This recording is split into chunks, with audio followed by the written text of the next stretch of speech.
शरद यादव को अमित शाह, राहुल गांधी ने श्रद्धांजलि दी। एमपी में होगा कल अंतिम संस्कार, भावुक लालू बोले ऐसा अलविदा नहीं कहना था भाई। नमस्कार, मैं खुशबू वर्मा, आप देख रहे हैं नजर टुडे।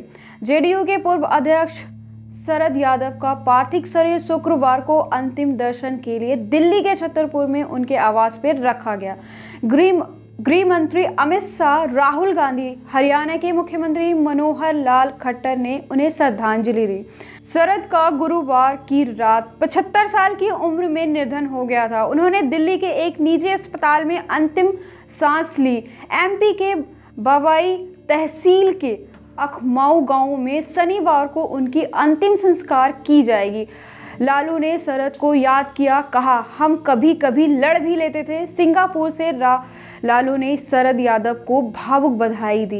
एक वीडियो पोस्ट कर कहा ऐसे अलविदा नहीं कहना था भाई। लालू ने वीडियो मैसेज में कहा, शरद यादव जी, बड़े भाई की मृत्यु की खबर सुनकर मैं काफ़ी विचलित हुआ, मुझे काफ़ी धक्का लगा। शरद यादव जी, मुलायम सिंह यादव जी, नीतीश कुमार जी और बहुत सारे लोग, डॉक्टर राम मनोहर लोहिया, जनायक कपूरी ठाकुर जी के नेतृत्व में हम राजनीति करते आ रहे हैं। एकाएक खबर लगी कि वे हमारे बीच नहीं रहे। उन्होंने कहा वे महान समाजवादी नेता थे, स्पष्टवादी थे।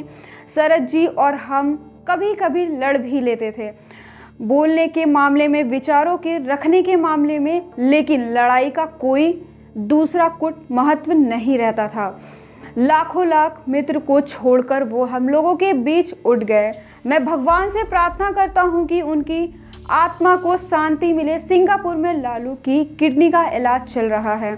दोनों पिछले 50 साल से दोस्त थे। शरद लंबे समय से बीमार थे। बेटी ने दी निधन की जानकारी।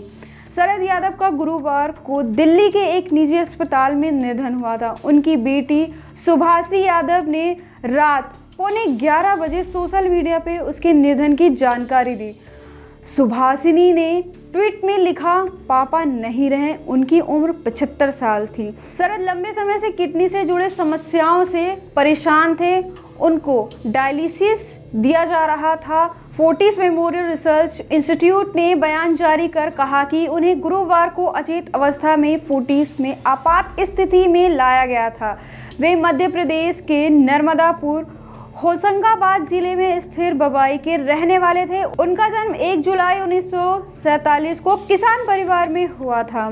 जानिए शरद यादव की राजनीतिक करियर के बारे में।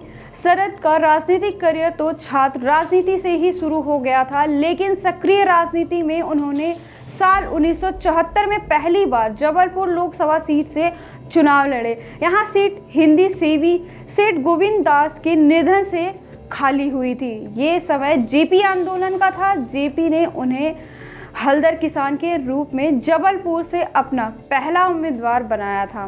शरद इस पार्टी को जीतने में कामयाब रहे और पहली बार संसद भवन पहुंचे। इसके बाद साल 1977 में भी वे इसी सीट से सांसद चुने गए। उन्हें युवा जनता दल का अध्यक्ष भी बनाया गया। इसके बाद वे साल 1986 में राज्यसभा के लिए चुने गए। वे देश के संवत पहले ऐसे नेता थे जो 3 राज्यों से लोकसभा चुनाव जीत चुके थे। बिहार के मधेपुरा से 4 बार, मध्य प्रदेश के जबलपुर से 2 बार और उत्तर प्रदेश के बदायूं से 1 बार सांसद चुने गए। राज्यसभा जाने के 3 साल बाद 1989 में उन्होंने उत्तर प्रदेश की बदायूं लोकसभा सीट से चुनाव लड़ा और जीता भी। यादव 1989 और 90 तक केंद्रीय मंत्री रहे। यादव 1989 से 90 तक केंद्रीय मंत्री रहे। उन्हें टेक्सटाइल और फूड प्रोसेसिंग मंत्रालय का जिम्मा सौंपा गया था। यूपी के बाद उनकी एंट्री बिहार में होती है।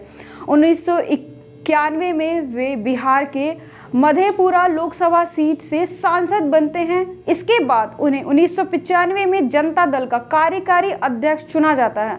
साल 1996 में वे 5वीं बार सांसद बनते हैं। 1997 में उन्हें जनता दल का राष्ट्रीय अध्यक्ष चुना जाता है। इसके बाद 1999 में उन्हें नागरिक उड्डयन मंत्रालय का कार्यभार सौंपा गया और 1 जुलाई 2001 को वह केंद्रीय श्रम मंत्रालय में कैबिनेट मंत्री चुने गए।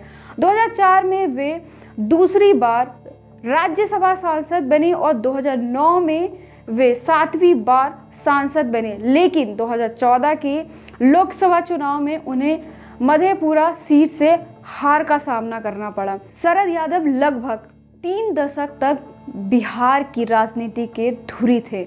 1990 से लेकर अंतिम दम तक उनकी राजनीति का केंद्र बिहार रहा। लालू यादव को सीएम बनने से लेकर 18 वर्षों तक उनकी विरोध में राजनीति करने और मार्च 2022 को अपनी पार्टी का राजत्व में विलय करने का उनकी हार राजनीतिक पहलकदमी में कहीं नहीं कहीं बिहार रहा। लालू यादव के सफल किडनी ट्रांसप्लांट हुआ तब उन्होंने सोशल मीडिया पे खुशी भरी प्रक्रिया व्यक्त की थी। तो ऐसे ही राजनीतिक खबरों के लिए बने रहें नज़र टुडे के साथ। धन्यवाद।